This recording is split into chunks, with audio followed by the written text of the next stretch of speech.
കൂട്ടുകാർക്കും കർത്താവായ യേശുക്രിസ്തുവിൻ നാമത്തിൽ എൻ്റെ സ്നേഹവന്ദനം. ഈ വീഡിയോയിൽ നാം ബൈബിളിൻ്റെ മുഴുവൻ ചരിത്രം, അതായത് പഴയ പുതിയ നിയമങ്ങൾ മുഴുവൻ ഈ ഒറ്റ വീഡിയോയിൽ തന്നെ നമുക്ക് നോക്കാം. ഏദൻ തോട്ടത്തിലെ ആദാം മുതൽ യേശുവിൻ്റെ ശിഷ്യന്മാരുടെ മരണം വരെയുള്ള ചരിത്രം. ഈ വീഡിയോ കണ്ടു കഴിയുമ്പോൾ ബൈബിളിൻ്റെ മുഴുവൻ കാര്യങ്ങളും നിങ്ങൾക്ക് മനസ്സിലാകും. ബൈബിൾ മനസ്സിലാക്കുവാൻ നിങ്ങൾക്ക് ബുദ്ധിമുട്ടുണ്ടെങ്കിൽ ഈ വീഡിയോ കാണുന്നതിലൂടെ നിങ്ങൾക്ക് അത് എളുപ്പത്തിൽ മനസ്സിലാക്കുവാൻ കഴിയും. ഈ ചാനൽ നിങ്ങൾ ആദ്യമായി കാണുന്നുവെങ്കിൽ സബ്സ്ക്രൈബ് ചെയ്യുക. ഇതെല്ലാം തുടങ്ങുന്നത് ആദ്യം മുതലാണ്. ആദിക്ക് മുൻപ് ദൈവം മാത്രമേ ഉണ്ടായിരുന്നുള്ളൂ. അവൻ നിത്യത മുതൽ നിലനിൽക്കുന്നവനാണ്. അവന് ഉത്ഭവമില്ല. സകലത്തിൻ്റെയും ഉത്ഭവം അവനാണ്. അവൻ സൃഷ്ടിക്കപ്പെട്ടിട്ടില്ല. അവൻ സകലത്തിൻ്റെയും സൃഷ്ടാവാണ്. നിത്യത എന്നത് ദൈവത്തിൻ്റെ ഒരു പ്രത്യേക ഗുണമാണ്. ആദിയിൽ ദൈവം ആകാശത്തെ ഭൂമിയെയും സൃഷ്ടിച്ചു. 6-ാം ദിവസം ദൈവം തൻ്റെ സ്വരൂപത്തിലും സാദൃശ്യത്തിലും മനുഷ്യനെ ഉണ്ടാക്കി. പുരുഷനിൽ നിന്ന് തന്നെ സ്ത്രീയെ ഉണ്ടാക്കി. ആദാമും ഹവ്വയും പൂർണ്ണരായിരുന്നു, നിർമ്മലരായിരുന്നു. അവർക്ക് ദൈവവുമായി നല്ല ബന്ധമുണ്ടായിരുന്നു. ദൈവമുണ്ടാക്കിയ എല്ലാ കാര്യങ്ങളെയും കാവൽ ചെയ്ത് അവർ ദൈവത്തിൻ്റെ തോട്ടത്തിൽ സന്തോഷത്തോടെ ജീവിച്ചു. എന്നാലും അവർ പാപത്തിൽ വീണു. അത് കാരണം മുഴുവൻ വംശജനങ്ങളും പാപത്തിലും ദുഷ്ടതയിലുമായി. കാരണം നാം എല്ലാവരും ആദാമിൽ നിന്നാണ് ഉണ്ടായത്. ആദാമിന് ഹവ്വയ്ക്കും 2 മക്കൾ ജനിച്ചു, കയീൻ, ഹാബേൽ. അസൂയ കാരണം കയീൻ തൻ്റെ സഹോദരനെ കൊന്നു. ചരിത്രത്തിലെ തന്നെ ആദ്യത്തെ കൊലപാതകിയായി അവൻ മാറി. അതിനുശേഷം ആദാമിന് ഹവ്വയ്ക്കും വേറെ ഒരു മകൻ ജനിച്ചു. ഷേത്ത് എന്നാണ് അവൻ്റെ പേര്. അവൻ്റെ സന്തതി ദൈവത്തോട് അടുത്ത് ജീവിക്കുവാൻ തുടങ്ങി. എന്നാലും ഭൂമി ദുഷ്ടത കൊണ്ട് നിറയുവാൻ അധികം കാലം വേണ്ടി വന്നില്ല. അതുകൊണ്ട് തന്നെ ദൈവം താൻ ഉണ്ടാക്കിയ മനുഷ്യനെ ഭൂമിയിൽ നിന്ന് തുടച്ചു നീക്കുവാൻ തീരുമാനിച്ചു. എന്നാൽ ആ സമയത്ത് നോഹ എന്നൊരു നീതിമാൻ ഉണ്ടായിരുന്നു. ദൈവം ജലപ്രളയത്തിലൂടെ ലോകത്തെ ന്യായം വിധിച്ചു. പക്ഷെ നോഹയുടെ ഭാര്യയെയും അവൻ്റെ 3 പുത്രന്മാരായ ഷേം, ഹാം, യാഫേത്തിനെയും അവരുടെ ഭാര്യമാരെയും അവർ നിർമ്മിച്ച പെട്ടകത്തിലൂടെ സംരക്ഷിച്ചു. നോഹയുടെ മക്കളിലൂടെ ദൈവം പിന്നെയും ഭൂമിയെ നിറയ്ക്കുവാൻ തുടങ്ങി. ഷേം സെമറ്റിക് രാഷ്ട്രങ്ങളുടെ പിതാവായി. ആഫ്രിക്കൻ, ഏഷ്യൻ ജനതകളുടെ പിതാവായി ഹാം മാറി. യൂറോപ്യൻ ജനതകളുടെ പിതാവായി യാഫേത്ത് മാറി. അതിനുശേഷം ദൈവം വാഗ്ദത്ത മശിഹായെ ലോകത്തിൽ കൊണ്ടുവരാനായിട്ട് ഒരു കുടുംബത്തെ തിരഞ്ഞെടുത്തു. കൽദയരുടെ പട്ടണമായ ഊരിൽ നിന്ന് ദൈവം അബ്രഹാമിനെ വിളിച്ചു. അബ്രഹാം തൻ്റെ ദേശത്തെയും ബന്ധുക്കളെയും വിട്ട് ഒരു തീർത്ഥാടകൻ പോലെ യാത്ര ചെയ്യുകയായിരുന്നു. പോകുന്നിടത്തെല്ലാം ദൈവത്തിനു വേണ്ടി യാഗപീഠങ്ങൾ പണിതു. അബ്രഹാമും തൻ്റെ സഹോദരൻ്റെ മകൻ ലോത്തും ഇങ്ങനെയായിരുന്നു. ലോത്ത് 2 ജനതകളുടെ പിതാവായി മാറി, അമോരിയർ, മോവാബിയർ. അബ്രഹാം ഹാരാനിൽ നിന്ന് യാത്ര തുടങ്ങിയപ്പോൾ അവന് 75 വയസ്സായിരുന്നു. വാഗ്ദത്ത പുത്രൻ ജനിക്കുമെന്നും ഒരുപാട് ജനതകളുടെ പിതാവാകുമെന്നും ഭൂമിയിലെ എല്ലാ കുടുംബങ്ങളും അവനിൽ അനുഗ്രഹിക്കപ്പെടുമെന്നും ദൈവം വാഗ്ദത്തം കൊടുത്തിരുന്നു. ദൈവത്തിൻ്റെ വാഗ്ദത്തം കാണുവാൻ വേണ്ടി അബ്രഹാം കുറേ വർഷങ്ങൾ കാത്തിരുന്നു. എന്നാൽ അതിനിടയ്ക്ക് ദൈവത്തിൻ്റെ വാഗ്ദത്തത്തിൽ വിശ്വസിക്കാതിരുന്ന സാറ തൻ്റെ ദാസിയായ ഹാഗറിനെ അബ്രഹാമിന് ഭാര്യയായിട്ട് കൊടുത്തു. അങ്ങനെ ഇഷ്മായിൽ ജനിച്ചു. അവൻ ഇസ്രായേലിൻ്റെ ചരിത്രപരമായ ശത്രുക്കളായ അറബ് ജനത്തിൻ്റെ പിതാവായി മാറി. അബ്രഹാമിന് 99 വയസ്സായ സമയത്ത് ദൈവം അവന് പ്രത്യക്ഷനായി. കൂടാരത്തിൽ നിന്ന് പുറത്തു വന്ന് ആകാശത്തിലെ നക്ഷത്രങ്ങളെ എണ്ണാനായിട്ട് പറഞ്ഞു. അതിനുശേഷം ദൈവം അവനോട് പറഞ്ഞു, നിന്റെ സന്തതികൾ ആകാശത്തിലെ നക്ഷത്രങ്ങൾ പോലെയും കടൽ തീരത്തിലെ മണൽ പോലെയും ആകുമെന്ന്. അതിനുശേഷം അവൻ്റെ സന്തതികൾ 430 വർഷത്തേക്ക് അടിമകളായിരിക്കുമെന്ന് ദൈവം മുൻകൂട്ടി പറഞ്ഞു. ആ സമയം ദൈവം അബ്രാം എന്ന പേരിൽ നിന്ന് മഹാപിതാവ് എന്നർത്ഥമുള്ള അബ്രഹാം എന്ന പേരാക്കി മാറ്റി. വാഗ്ദത്ത പുത്രനായി ഇസഹാക്ക് ജനിച്ച സമയത്ത് അബ്രഹാമിന് 100 വയസ്സും ഭാര്യയായ സാറയ്ക്ക് 90 വയസ്സും ഉണ്ടായിരുന്നു. ഇസഹാക്ക് റിബേക്കയെ കല്യാണം കഴിച്ചു.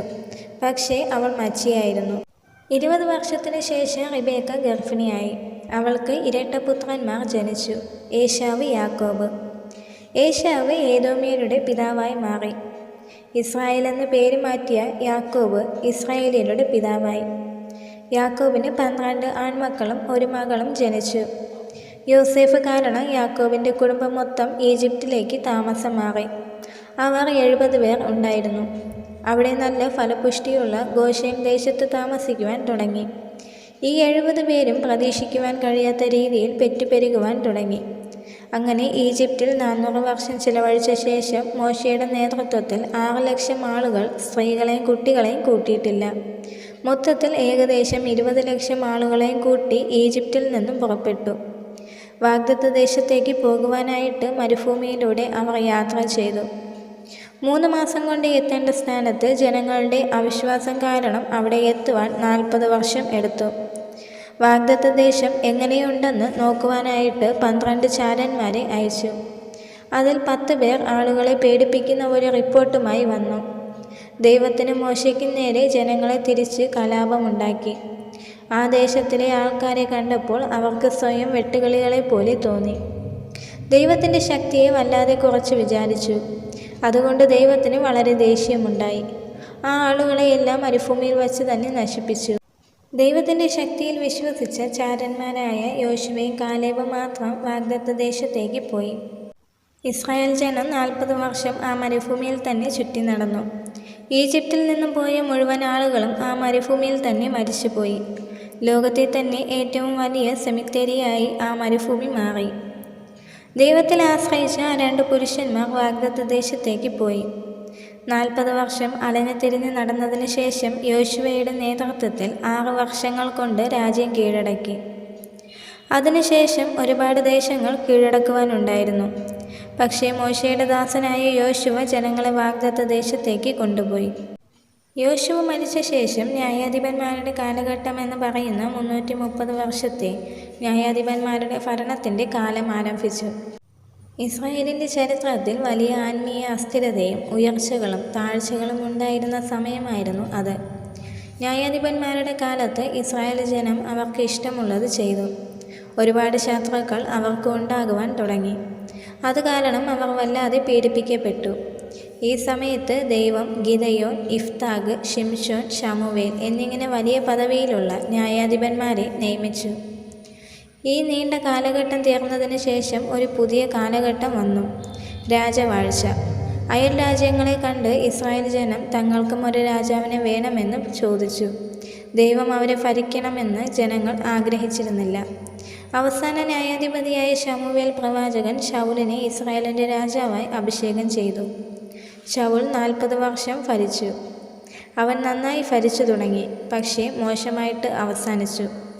അവൻ തൻ്റെ ഭരണം വളരെ താഴ്മയോടെ തുടങ്ങി, പക്ഷേ അവസാനം അഹങ്കാരം കാരണം മരണത്തിന് കീഴടങ്ങി. അവനുശേഷം ദാവീദ് 40 വർഷം ഇസ്രായേലിനെ ഭരിച്ചു. ഇസ്രായേലിൻ്റെ തലസ്ഥാനം ഹെബ്രോനിൽ നിന്ന് യെരുശലേമിലേക്ക് മാറ്റി. അവൻ്റെ ഭരണം നല്ലതായിരുന്നു. ദാവീദ് തൻ്റെ രാജ്യം ശക്തിപ്പെടുത്തി. ഇസ്രായേലിൽ ഏറ്റവും അറിയപ്പെടുന്ന രാജാവായി തീർന്നു. നല്ല സമ്പത്ത് സമ്പാദിച്ചു. ദേശങ്ങൾ കീഴടക്കി. സൈന്യങ്ങളെ പരാജയപ്പെടുത്തി. ദൈവത്തിൻ്റെ ഹൃദയപ്രകാരമുള്ള മനുഷ്യനായി മാറി. ദൈവത്തിനെതിരെ ഗുരുതരമായ പാപം ചെയ്തിട്ടും അവൻ തൻ്റെ തെറ്റു മനസ്സിലാക്കി അനുതപിച്ചു. ദൈവം ക്ഷമിച്ചു. അവൻ്റെ വംശപാരമ്പര്യത്തിൽ നിന്നും മശിഹ വന്നു. അവൻ്റെ മരണശേഷം ശലോമോൻ 40 വർഷം ഇസ്രായേലിനെ ഭരിച്ചു. അവൻ ദൈവത്തോട് ജ്ഞാനം ചോദിച്ചു. ദൈവം അവന് ജ്ഞാനവും സമ്പത്തും കൊടുത്തു. അവൻ്റെ കാലത്ത് അവൻ ലോകമറിയപ്പെടുന്ന ഒരു ജ്ഞാനിയായി മാറി. യെരുശലേമിൽ ദേവാലയം പണിതു. അവൻ്റെ ഭരണകാലത്ത് സമാധാനമുണ്ടായിരുന്നു. യുദ്ധമൊന്നും തന്നെ ഇസ്രായേലിൽ ഉണ്ടായിരുന്നില്ല. എന്നാലും ഒരുപാട് ഭാര്യമാർ ഉണ്ടായിരുന്നത് കാരണം അവൻ്റെ ഹൃദയം ദുഷിച്ചു. നല്ല പ്രായമായതിനു ശേഷമാണ് ശലോമോൻ ദൈവത്തിങ്കലേക്ക് തിരിഞ്ഞ് പാപത്തെക്കുറിച്ച് അനുതപിച്ചത്. അങ്ങനെ 12 ഗോത്രവും 120 വർഷം ഒരുമിച്ച് നിന്നു.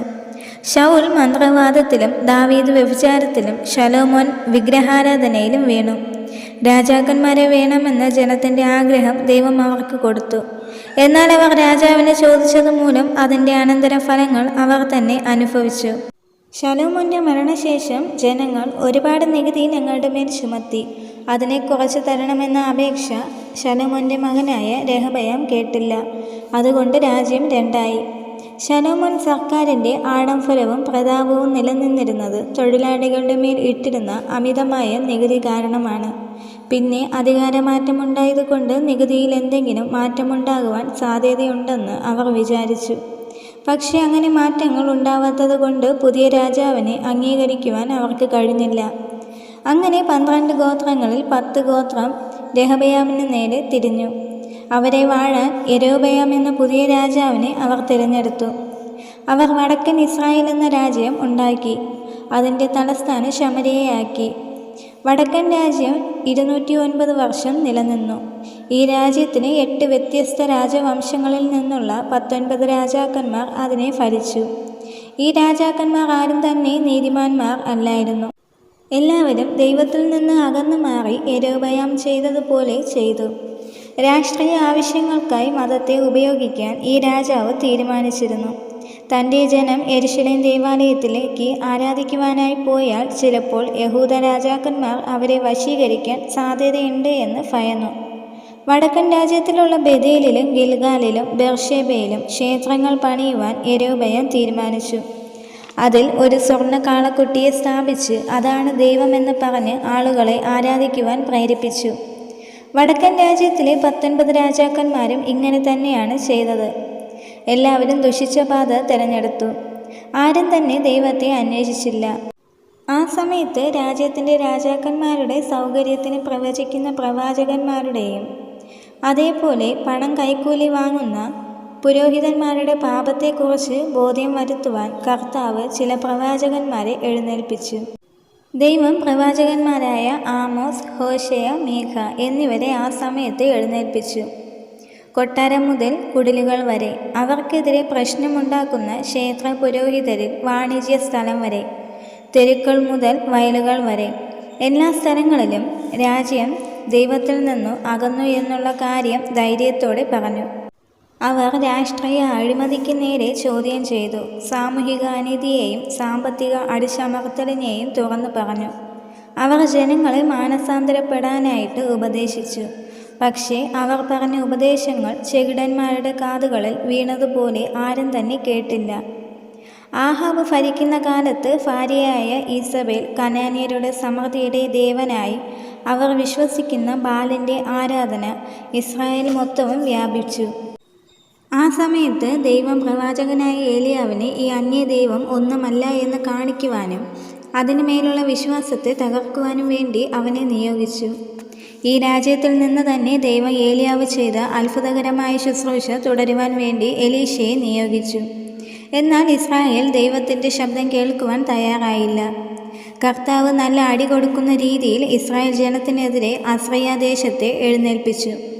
ഇസ്രായേലിന് എതിരായ ദൈവത്തിൻ്റെ കോപം ഇങ്ങനെയായിരുന്നു. അസ്രയ ദേശം യോദ്ധാവും രക്തദാഹിയുമായ രാജ്യമാണ്. ഒരു രാജ്യത്തെ കീഴടക്കുമ്പോഴെല്ലാം അവർക്കെതിരെ ഭയങ്കരമായ ക്രൂരതകൾ ചെയ്യാറുണ്ട്. പൊതുവെ എല്ലായിടങ്ങളിലും ശവശരീരങ്ങൾ കൊണ്ട് നിറയ്ക്കും.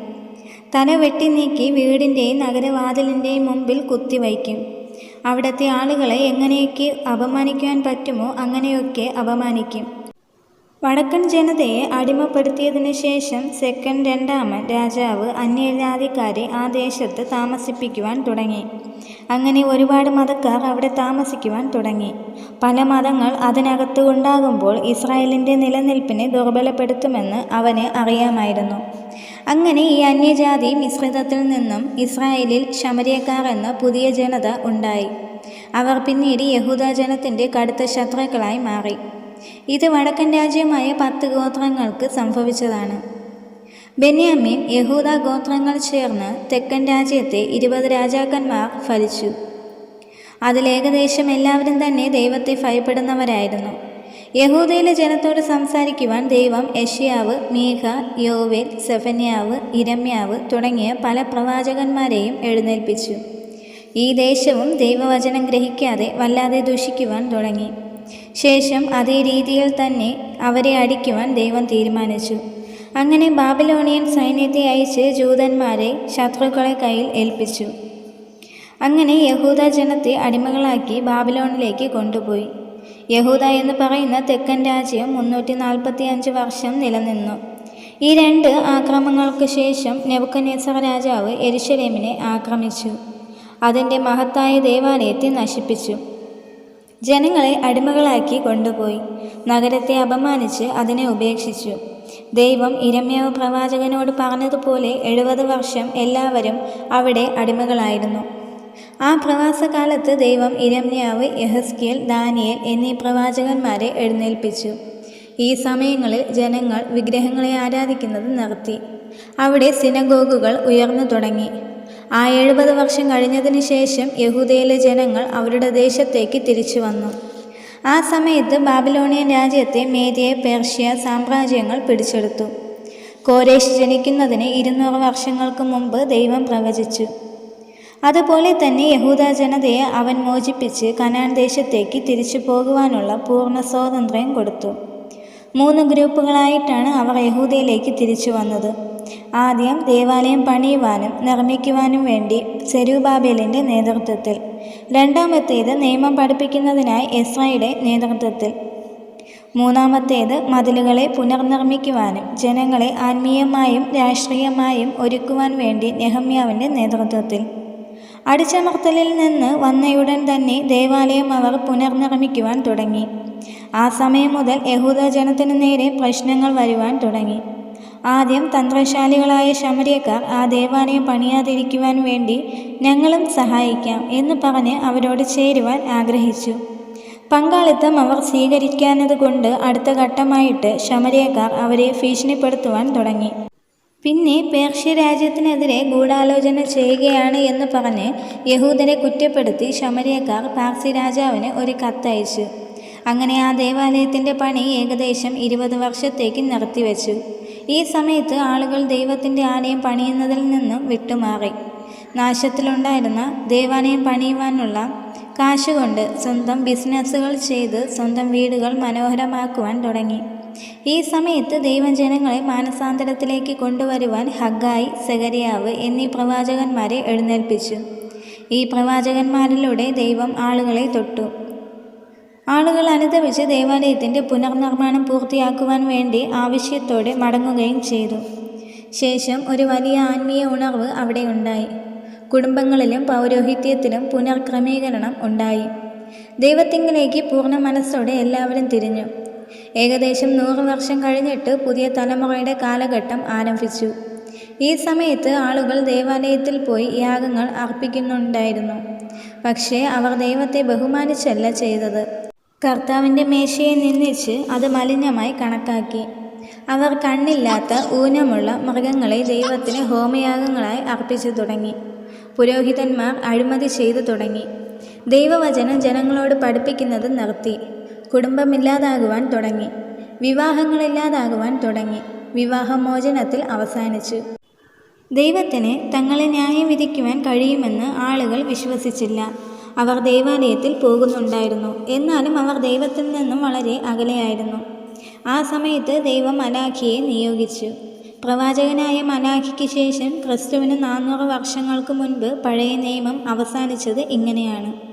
ഇരുണ്ട കാലഘട്ടം എന്ന് വിളിക്കുന്ന 400 വർഷത്തെ ഒരു നീണ്ട കാലഘട്ടം ഉണ്ടായിരുന്നു. ആ സമയത്ത് പഴയ നിയമം ഹീബ്രുവിൽ നിന്ന് ഗ്രീക്കിലേക്ക് തർജ്ജമ ചെയ്തു. ഇതിനെ സെപ്റ്റുവജൻ്റ് പതിപ്പ് എന്നാണ് പറയപ്പെടുന്നത്. മേദ്യ പേർഷ്യ സാമ്രാജ്യത്തെ ഗ്രീക്ക് സാമ്രാജ്യം കീഴടക്കി. മഹാനായ അലക്സാണ്ടർ 33 വയസ്സിൽ രാഷ്ട്രങ്ങളെയും രാജ്യങ്ങളെയും കീഴടക്കിയ ശേഷം കീഴടക്കുവാൻ ഇനി ഭൂമിയില്ലെന്ന് കരഞ്ഞുകൊണ്ട് താൻ മരിച്ചു. ഗ്രീക്ക് ഭാഷയും താൻ കീഴടക്കിയ എല്ലാ സാമ്രാജ്യവും പഠിക്കണമെന്ന് നിർബന്ധിച്ചു. പിന്നീട് സുവിശേഷം വേഗത്തിലും അതിരുകളില്ലാത്ത രീതിയിൽ പ്രചരിക്കുവാൻ ഇത് വളരെ ഉപകാരപ്രദമായിരുന്നു. അലക്സാണ്ടറിൻ്റെ മരണത്തിന് ശേഷം ആ രാജ്യങ്ങളെല്ലാം 4 ജനറൽമാരുടെ കയ്യിലായി. ചിലപ്പോൾ ഒരാൾ അല്ലെങ്കിൽ മറ്റൊരാൾ, അങ്ങനെ പലരുടെയും ആധിപത്യത്തിൻ്റെ കീഴിലായിരുന്നു ഇസ്രായേൽ. ഈ സമയത്ത് ആൻറ്റിക്കസ് എപ്പിഫാനസ് യെരുശലേമിലെ ദേവാലയത്തിലെ ബലിപീഠത്തിൽ ഒരു പന്നിയെ ബലിയർപ്പിച്ചതുകൊണ്ട് അത് ജൂതന്മാരെ പ്രകോപിപ്പിച്ചു. ആ മൃഗം അവർക്ക് വെറുപ്പുള്ളതാണ്. ഈ കാര്യം മഗ്ബിയരുടെ യുദ്ധത്തിന് തുടക്കമിട്ടു. ഒരുപാട് രക്തച്ചൊരിച്ചിലിനു ശേഷം ജൂദാസ് മഗ്ബിയാസ് ആ യുദ്ധത്തിൽ ജയിച്ചു. BC 63 പോംബി യെരുശലേമിനെ കീഴടക്കി. റോമാക്കാർ യെരുശലേമിനെ അടിമകളാക്കി. മഹാനായ ഹെരോദാവ് അദ്ദേഹത്തിൻ്റെ സ്ഥാനത്ത് ഭരിച്ചു. യെരുശലേമിലെ ദേവാലയം വലുതാക്കി മനോഹരമാക്കിയത് മഹാനായ ഹെരോദാവായിരുന്നു. അന്താരാഷ്ട്ര വ്യാപാരത്തിന് വഴിയൊരുക്കി. മിഷണറിമാർക്ക് ലോകമെമ്പാടുമുള്ള യാത്രയ്ക്ക് സൗകര്യപ്രദമായ സിസറിയ തുറമുഖം പണിതു. മാത്രമല്ല ഒരുപാട് കൊട്ടാരങ്ങളും കോട്ടകളും പണിതു. എന്നിരുന്നാലും ഹെരോദാവ് ഒരു സുരക്ഷിതമല്ലാത്തൊരു ആക്രമസ്ഥനായിരുന്നു. സിംഹാസനം നഷ്ടപ്പെടുമോ എന്ന ഭയം ജീവിതകാലം മുഴുവൻ അദ്ദേഹത്തിന് ഉണ്ടായിരുന്നു. അദ്ദേഹം 10 തവണ കല്യാണം കഴിച്ചു. ഒരുപാട് കുട്ടികൾ ഉണ്ടായിരുന്നു. പ്രത്യേകിച്ച് മറിയമിനെ വിവാഹം കഴിച്ച സമയത്ത് തൻ്റെ സിംഹാസനം നഷ്ടപ്പെടുമോ എന്ന ഭയം കാരണം കുടുംബത്തിലുണ്ടായിരുന്ന എല്ലാ പ്രഭുക്കന്മാരെയും കൊന്നുകളഞ്ഞു. അമ്മായിയമ്മ അഭ്യർത്ഥിച്ചതുകൊണ്ട് മാത്രം അദ്ദേഹം തൻ്റെ 17 വയസ്സുള്ള ഏക അനന്തരവനായ അക്വിലാസിനെ മഹാപുരോഹിതനായി നിയമിച്ചു. പിന്നീട് അവൻ ജനത്തിൻ്റെ പ്രീതി നേടാൻ സാധ്യതയുണ്ടെന്ന് മനസ്സിലായപ്പോൾ അവനെ കൊല്ലുവാൻ ഉത്തരവിട്ടു. ഭയന്നുപോയ തൻ്റെ അമ്മായിയമ്മ ഈജിപ്തിലേക്ക് ഓടിപ്പോയി. പക്ഷേ ഹെരോദാവ് വിട്ടില്ല. അവളെ കൊല്ലുവാൻ തൻ്റെ ദൂതന്മാരെ അവളുടെ പിന്നാലെ അയച്ചു. താൻ ചെയ്യുന്ന ഈ അനിഷ്ടമായ കാര്യങ്ങൾ കാരണം സീസർ അഗസ്റ്റ്യസ് അദ്ദേഹത്തെ റോമിലേക്ക് വിളിച്ചു. എന്നിരുന്നാലും പോകുന്നതിന് മുൻപ് തൻ്റെ ഭാര്യ മറിയമിന് താനിവിടെ ഇല്ലാതിരിക്കുന്ന ഈ ദിവസങ്ങളിൽ തനിക്കെതിരെ ഗൂഢാലോചന ചെയ്യുവാൻ സാധ്യതയുണ്ടെന്ന് ഭയന്ന് തൻ്റെ ഭാര്യയെ കൊല്ലുവാൻ ഉത്തരവിട്ടു. ശേഷം അവൻ തൻ്റെ 2 ആൺമക്കളെ റോമിലേക്ക് പഠിക്കുവാനായി അയച്ചു. സിംഹാസനം ഏറ്റെടുക്കുവാൻ കൂടുതൽ തയ്യാറായി അവർ തിരിച്ചു വരുമെന്ന് അദ്ദേഹത്തിൻ്റെ സഹോദരി ശലോമി അവനോട് പറഞ്ഞു. ഹെരോദാവ് മടിച്ചില്ല. തൻ്റെ 2 ആൺമക്കളെയും കഴുത്തിനരിച്ചു കൊല്ലുവാൻ ഉത്തരവിട്ടു. തൻ്റെ ശവസംസ്കാര ചടങ്ങിൽ മുഴുവൻ ദേശവും കണ്ണീര് കൊണ്ട് നിറയണമെന്ന് ആഗ്രഹിച്ച ഹെരോദാവ് യെരുശലേമിലെ എല്ലാ കുടുംബങ്ങളിൽ നിന്നും കുറഞ്ഞത് ഒരു കുഞ്ഞിനെയെങ്കിലും കൊല്ലണമെന്ന് അദ്ദേഹം തൻ്റെ സഹോദരി ശലോമിയെ കൊണ്ട് താൻ മരിക്കുന്നതിന് മുൻപ് സത്യം ചെയ്യിച്ചു. ഇസ്രായേലിലെ രാജാവ് യഹൂദിയയിൽ ജനിച്ചു എന്ന് ജ്ഞാനികൾ വന്ന് പറഞ്ഞപ്പോൾ പരിഭ്രാന്തനായ മനുഷ്യൻ ഇയാളായിരുന്നു. BC 4 മഹാനായ ഹെരോദാവ് മരിച്ചതിനു ശേഷം അദ്ദേഹത്തിൻ്റെ രാജ്യം അദ്ദേഹത്തിൻ്റെ 4 ആൺമക്കൾക്ക് വീതിച്ചു കൊടുത്തു. ഹെരോദിൻ്റെ മക്കളിൽ ഒരാളായ അർക്കിയോസ് യഹൂദിയ, ശമരിയ, ഏദോം എന്നീ സ്ഥലങ്ങൾ ഭരിച്ചു. അവൻ എല്ലാവരെയും ഒരുപാട് ഉപദ്രവിക്കുന്ന രാജാവായിരുന്നു. അവസാന ജൂതന്മാർ റോമാക്കാരോട് അദ്ദേഹത്തെ ആ സ്ഥാനത്ത് നിന്ന് നീക്കണമെന്ന് ആവശ്യപ്പെട്ടു. യഹൂദ പ്രദേശത്ത് നിരന്തരമുണ്ടാവുന്ന പ്രശ്നങ്ങളെക്കുറിച്ച് റോം സാമ്രാജ്യം ആശങ്കയിലായിരുന്നു. അതുകൊണ്ട് ഒരു റോമ ഗവർണറെ അവിടെ നിയമിച്ചു. അങ്ങനെയാണ് റോമാക്കാർ യഹൂദയെ നേരിട്ട് ഭരിക്കുവാൻ തുടങ്ങിയത്. ആ സമയത്ത് പീലാത്തോസ് ഗവർണറായിരുന്നു. ഈ പ്രദേശത്ത് ഉണ്ടായിരുന്ന പ്രശ്നങ്ങളും രാഷ്ട്രീയ സാഹചര്യങ്ങളും കാരണം ദൈവത്തിൻ്റെ തിരഞ്ഞെടുക്കപ്പെട്ട ജനം ഹെരോദ് ഭരണത്തിൻ്റെ കീഴിലായി. റോമ ഭരണത്തിൻ്റെ കീഴിൽ ആ പ്രദേശം മുഴുവൻ കീഴ്പ്പെടുത്തുവാൻ ആഗ്രഹിച്ചു. അത് കാരണം മശിഹ ഉടനെ വരണമെന്നുള്ള ആഗ്രഹം മുമ്പൊരിക്കലും ഇല്ലാത്ത രീതിയിൽ അവരുടെ ഉള്ളിൽ ഉരുവാകുവാൻ തുടങ്ങി. ദൈവത്തിന് ഇഷ്ടമല്ലാത്ത അടിമത്തത്തിൽ നിന്നുള്ള മോചനത്തിനു വേണ്ടി ആളുകൾ നിലവിളിക്കുവാൻ തുടങ്ങി. ഈ സമയത്താണ് ബൈബിൾ പ്രവചനങ്ങൾ നിറവേറ്റിക്കൊണ്ട് യേശു യഹൂദയിലെ ബെത്ലഹേമിൽ ജനിക്കുന്നത്. വചനം മാംസമായി തീർന്നു. അവൻ മനുഷ്യരൂപം സ്വീകരിച്ചു. മനുഷ്യരുടെ ഇടയിൽ വസിച്ചു. അവൻ നമ്മുടെ ഇടയിൽ ജീവിച്ചു. കൃപയും സത്യവും നിറഞ്ഞവനായി നമ്മുടെ ദേശത്ത് നടന്നു. നമ്മുടെ അപ്പം തിന്നു. നമ്മുടെ വെള്ളം കുടിച്ചു. നമ്മുടെ വേദന അവൻ അനുഭവിച്ചു. നമ്മുടെ പാപങ്ങൾ ക്രൂശിൽ തൻ്റെ ശരീരത്തിൽ വഹിച്ചു. നമ്മുടെ നീതീകരണത്തിനായി മഹത്വത്തിൽ ഉയർത്തെഴുന്നേറ്റു. യേശു ജനിച്ച സമയത്ത് പാലസ്തീൻ റോമ ഭരണത്തിന് കീഴിലായിരുന്നു. ഹെരോദാവിൻ്റെ പീഡനം കാരണം മഹാനായ യോസേഫ് കൃപ നിറഞ്ഞവളായ മറിയയും കുഞ്ഞ് യേശുവിനെയും കൊണ്ട് ഈജിപ്തിലേക്ക് പോയി. ആ ദുഷ്ടനായ ഹെരോദാവിൻ്റെ മരണം വരെ അവിടെ താമസിച്ചു. ശേഷം അവർ ഈജിപ്തിൽ നിന്ന് മടങ്ങി വന്ന് മുൻപ് താമസിച്ചിരുന്ന നഗരമായ നസ്രയത്തിൽ താമസിക്കുവാൻ തുടങ്ങി. അവിടെ യേശു ഒരു മരപ്പണിക്കാരൻ്റെ മകനായി വളർന്നു. 30 വയസ്സായപ്പോൾ അവൻ തൻ്റെ ശുശ്രൂഷ ആരംഭിച്ചു. യോഹന്നാൻ സ്നാപകൻ്റെ കൈയാൽ സ്നാനമേറ്റു. അവിടെ യോർദാനിൽ യേശു പ്രാർത്ഥിക്കുമ്പോൾ സ്വർഗം തുറന്ന് അവനോട് പറഞ്ഞു, ഇവൻ എൻ്റെ പ്രിയപുത്രൻ, ഇവനിൽ ഞാൻ പ്രസാദിച്ചിരിക്കുന്നു. അതേസമയം പരിശുദ്ധാത്മാവ് ഒരു പ്രാവിൻ്റെ രൂപത്തിൽ അവൻ്റെ മേലിറങ്ങി. അവൻ്റെ ശുശ്രൂഷ തുടങ്ങുവാനായി അവനെ ഒരുക്കി. യോർദാനിൽ നിന്ന് യേശുവിനെ പരിശുദ്ധാത്മാവ് മരുഭൂമിയിലേക്ക് കൊണ്ടുപോയി. അവിടെ അവൻ 40 പകലും 40 രാത്രിയും ഉപവസിച്ചു. ആ സമയത്ത് പിശാച് 3 തവണ പരീക്ഷിച്ചു. പിശാച് യേശുവിനെ ആക്രമിച്ച് ഇല്ലാതാക്കുവാൻ നോക്കി. പക്ഷേ യേശു മരുഭൂമിയിൽ ദൈവവചനമായ ആത്മാവിൻ്റെ വാൾ ഉപയോഗിച്ച് അവനെ പരാജയപ്പെടുത്തി. പിശാച് ഏദേനിൽ ആദ്യ ആദാമിനെ ഇല്ലാതാക്കി. പക്ഷേ മരുഭൂമിയിൽ രണ്ടാമത്തെ ആദാം അവനെ പരാജയപ്പെടുത്തി. മരുഭൂമിയിൽ പരിശുദ്ധാത്മാവിനാൽ നിറഞ്ഞ യേശു ഗലീലയിലേക്ക് പോയി നസ്രയത്തിലെത്തി. അവിടെയായിരുന്നു യേശു തൻ്റെ ശുശ്രൂഷയുടെ ഭൂരിഭാഗവും ജീവിച്ചിരുന്നത്. യേശു സിനഗോഗിൽ പോയി യെശയ്യാവിൻ്റെ പുസ്തകത്തിലെ ചുരുളെടുത്ത് ഇങ്ങനെ വായിച്ചു: ദരിദ്രരോട് സുവിശേഷം അറിയിക്കുവാൻ കർത്താവ് എന്നെ അഭിഷേകം ചെയ്തിരിക്കയാൽ അവിടുത്തെ ആത്മാവ് എൻ്റെ മേലുണ്ട്. തടവുകാർക്ക് സ്വാതന്ത്ര്യം പ്രഖ്യാപിക്കുവാനും അന്ധർക്ക് കാഴ്ചയും മർദ്ദിതർക്ക് മോചനം നൽകുവാനും കർത്താവിൻ്റെ പ്രസാദവർഷം പ്രസംഗിപ്പാനും എന്നെ അയച്ചിരിക്കുന്നു. ശേഷം യേശു 12 പുരുഷന്മാരെ തിരഞ്ഞെടുത്തു. അവരെ പരിശീലിപ്പിക്കുവാനും ശിഷ്യന്മാരാക്കുവാനും തൻ്റെ സമയം കൂടുതൽ ചിലവഴിച്ചു. അവൻ ഗലീലയിൽ എല്ലായിടത്തും സഞ്ചരിച്ചു. ശമര്യയിലും യഹൂദിയയിലും സഞ്ചരിച്ചു. നഗരങ്ങളിലും ഗ്രാമങ്ങളിലും വയലുകളിലും പ്രസംഗിച്ചു. സിനഗോഗുകളിലും ദേവാലയത്തിലും പ്രസംഗിച്ചു. കടൽ തീരങ്ങളിലും വീടുകളിലും പ്രസംഗിച്ചു. വലിയ ജനക്കൂട്ടത്തോടും ചെറിയ ജനക്കൂട്ടത്തോടും പ്രസംഗിച്ചു. യേശു എല്ലായിടത്തും നന്മ ചെയ്തു. പിശാചിനാൽ പീഡിപ്പിക്കപ്പെട്ട എല്ലാവരെയും സ്വതന്ത്രരാക്കി. അവൻ രോഗികളെ സുഖപ്പെടുത്തി, അന്ധർക്ക് കാഴ്ച കൊടുത്തു, തളർവാദ രോഗികളെ സൗഖ്യമാക്കി, മുടന്തരെ നടത്തി, ചെകിടരെ സൗഖ്യമാക്കി, കുഷ്ഠരോഗികളെ ശുദ്ധീകരിച്ചു, ഭൂതബാധിതരെ സ്വതന്ത്രരാക്കി, മരിച്ചവരെ ഉയർപ്പിച്ചു.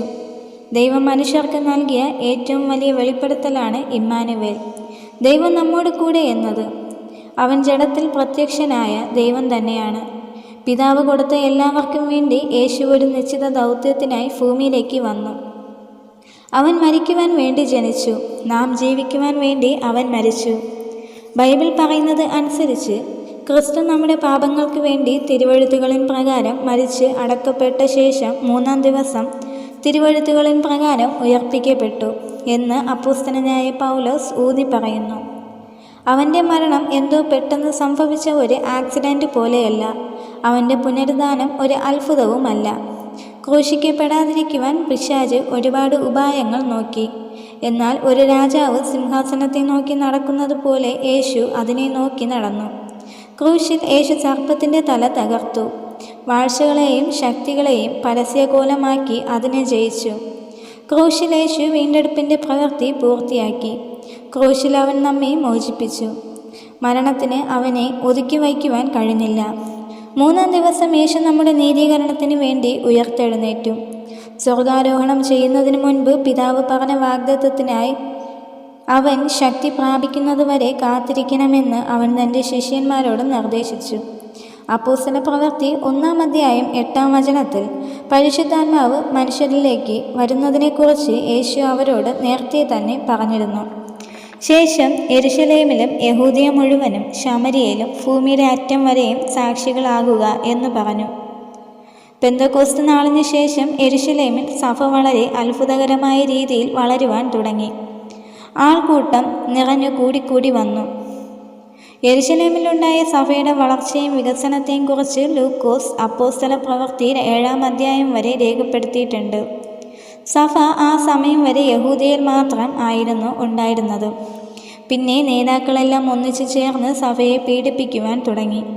അങ്ങനെ ആ സഭയിലുണ്ടായിരുന്ന വിശ്വാസികളെല്ലാം വചനം കൊണ്ട് പലയിടങ്ങളിലേക്ക് ചിതറിപ്പോയി. അങ്ങനെയാണ് ഫിലിപ്പോസ് ശമര്യയിലേക്ക് എത്തിയത്. ശത്രുക്കൾ ഉണ്ടായിരുന്നിട്ടും ഭയപ്പെടാതെ അവിടെ ശക്തിയോടെ സുവിശേഷം അറിയിച്ചു. പ്രസംഗകനായ ഫിലിപ്പോസിലൂടെ ദൈവം ചെയ്ത കാര്യങ്ങൾ കേൾക്കുവാനും കാണുവാനും വേണ്ടി ആളുകൾ തടിച്ചു കൂടുവാൻ തുടങ്ങി. അപ്പോസ്തലന്മാരായ പത്രോസും യോഹന്നാനും കൈകൾ വച്ചപ്പോൾ തന്നെ ശമര്യക്കാർക്ക് പരിശുദ്ധാത്മാവ് കിട്ടി. സഭയെ പീഡിപ്പിച്ചിരുന്ന ശൗലിനെ ദമസ്കോസിലേക്ക് പോകുന്ന വഴിയിൽ വച്ച് ദൈവം തൊട്ടതുകൊണ്ട് സുവിശേഷം ഇസ്രായേലിൽ നിന്ന് പുറത്തേക്ക് വ്യാപിച്ചു തുടങ്ങി. പിന്നീട് സിറിയൻ അന്ത്യോക്യയിലെ ഒരു സഭ സുവിശേഷ ദൗത്യങ്ങളുടെ മാതൃസഭയായി മാറി. അവിടെ നിന്നാണ് ബർന്നബാസും ശൗലും ഗലാത്യ പ്രദേശങ്ങളിലേക്ക് അവരുടെ ആദ്യ മിഷണറി യാത്ര ആരംഭിച്ചത്. പെർഗ, ലുസ്ത്ര, ദർബ എന്നീ സ്ഥലങ്ങളിൽ പോയി അവിടെ പള്ളികൾ സ്ഥാപിച്ച് പുരോഹിതന്മാരെ നിയോഗിച്ചു. രണ്ടാമത്തെ മിഷണറി യാത്ര പൗലോസും ശീലാസും മസഡോണിയ, അഗായ എന്നീ പ്രദേശങ്ങളിലേക്ക് പോയി ഫിലിപ്പി, തെസ്സലോനിക്ക, കൊരിന്ത് എന്നീ സ്ഥലങ്ങളിൽ പള്ളികൾ സ്ഥാപിച്ചു. സിറിയയിലെ അന്ത്യോക്യയിൽ നിന്ന് പൗലോസ് ഗലാത്യർ, കൊരിന്ത്യർ, തെസ്സലോനിക്കർക്കുള്ള 2 കത്തുകൾ എന്നിവ എഴുതി അയച്ചു. മൂന്നാമത്തെ മിഷണറി യാത്രയിൽ പൗലോസ് ഏഷ്യ മൈനിയ പ്രദേശങ്ങൾ സന്ദർശിച്ചു.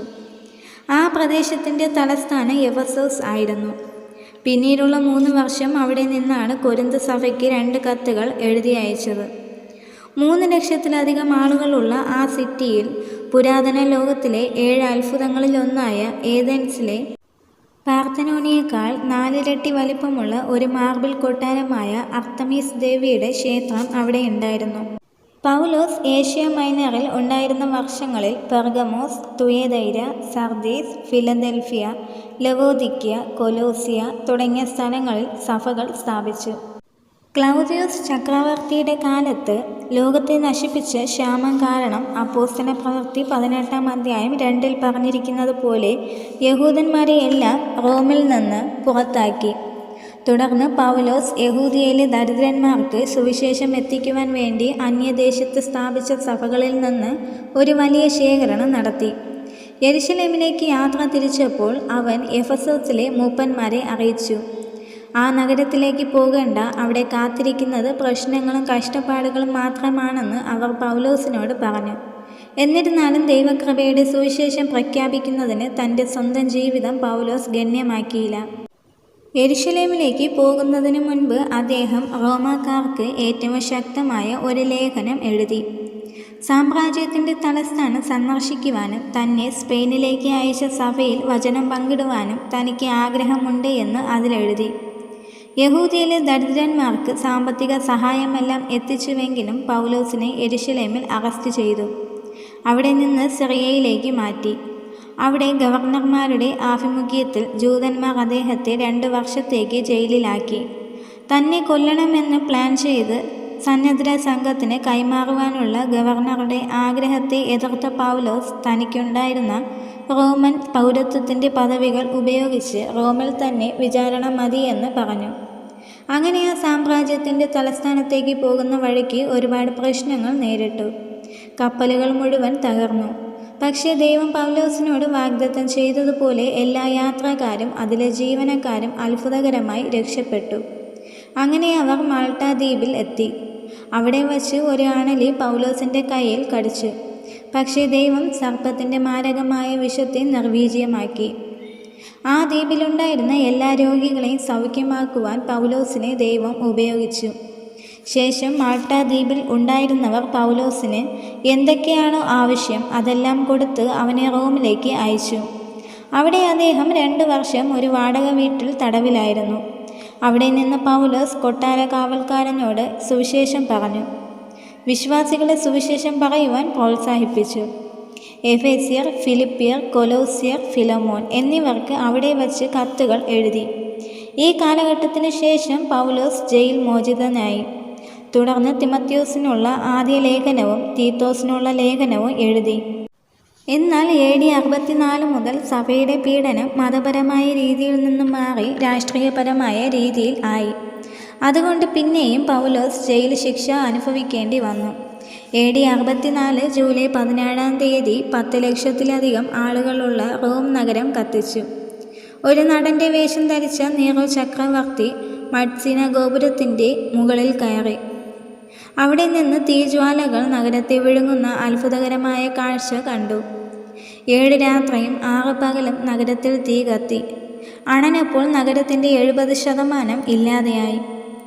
റോമിലെ 14 അയൽപ്പക്കങ്ങളിൽ 10 എണ്ണവും തീക്കിരയായി. ജൂതന്മാരും ക്രിസ്ത്യാനികളും തിങ്ങിപ്പാർക്കുന്ന 4 അയൽപ്പക്കങ്ങളിലുള്ള ക്രിസ്ത്യാനികളാണ് റോം കത്തിച്ചതെന്ന് നീറോ ചക്രവർത്തി കുറ്റപ്പെടുത്തി. ശേഷം സഭയെ ക്രൂരമായി പീഡിപ്പിക്കുവാൻ തുടങ്ങി. എല്ലാവരെയും ക്രൂശിക്കുവാൻ ആവശ്യമായ ക്രൂശ് അവിടെ ഇല്ലായിരുന്നു. അത്രത്തോളം വിശ്വാസികളെ അവർ ക്രൂശിച്ചു. റോമിലെ രാത്രികൾ പ്രകാശിപ്പിക്കുന്നതിന് വേണ്ടി വിശ്വാസികളെ തൂണിൽ കെട്ടി അവരെ പൊതിഞ്ഞ് ജീവനോടെ കത്തിക്കുമായിരുന്നു. അതൊരു വല്ലാത്ത കൂട്ടക്കൊലയായിരുന്നു. ഇപ്പോൾ കിടക്കുന്ന ഈ 2ാമത്തെ ജയിലിൽ നിന്നാണ് പൗലോസ് തൻ്റെ അവസാന ലേഖനം, അതായത് തിമത്യോസിന് എഴുതിയ 2ാമത്തെ ലേഖനം എഴുതിയത്. അതിൽ സ്വന്തം രക്തസാക്ഷിത്വത്തെക്കുറിച്ചും നീതിയുടെ കിരീടം അവകാശമാക്കുന്നതിനു വേണ്ടിയുള്ള മഹത്തായ പ്രതീക്ഷയെക്കുറിച്ചും വിവരിക്കുന്നുണ്ട്. അങ്ങനെ AD 64-ൽ പൗലോസ് അപ്പോസ്തലനെ ശിരഛേദനം ചെയ്യിച്ചു. എന്നിരുന്നാലും ഭാവി തലമുറകൾക്ക് പുതിയ നിയമം എന്ന അനുഗ്രഹിക്കപ്പെട്ട ഒരു പുസ്തകം അവശേഷിപ്പിച്ചു. ഇത് ഈ 50 വർഷത്തിനിടയിൽ എഴുതപ്പെട്ടതാണ്. 4 സുവിശേഷങ്ങളിൽ 3 സുവിശേഷം ഒരേ വീക്ഷണകോൺ തന്നെയാണ് കാണിക്കുന്നത്. മത്തായി, മാർക്കോസ്, ലൂക്കോസ് എന്നീ സുവിശേഷങ്ങൾ. മത്തായി യഹൂദന്മാരുടെ രാജാവായി യേശുവിനെ അവതരിപ്പിക്കുന്നുണ്ട്. യഹൂദന്മാർക്ക് വേണ്ടിയാണ് പ്രധാനമായി എഴുതിയിരിക്കുന്നത്. പഴയ നിയമത്തിൽ നിന്ന് ഒരുപാട് വചനങ്ങൾ എടുത്ത് എഴുതിയിട്ടുണ്ട്. റോമാക്കാർക്ക് വേണ്ടി ഒരു ദാസനായി യേശുവിനെ അവതരിപ്പിക്കുന്നതാണ് മാർക്കോസിൻ്റെ ചിന്ത. ലൂക്കോസിൻ്റെ സുവിശേഷം യേശുവിനെ മനുഷ്യപുത്രൻ എന്ന് ഊന്നി പറയുന്നു.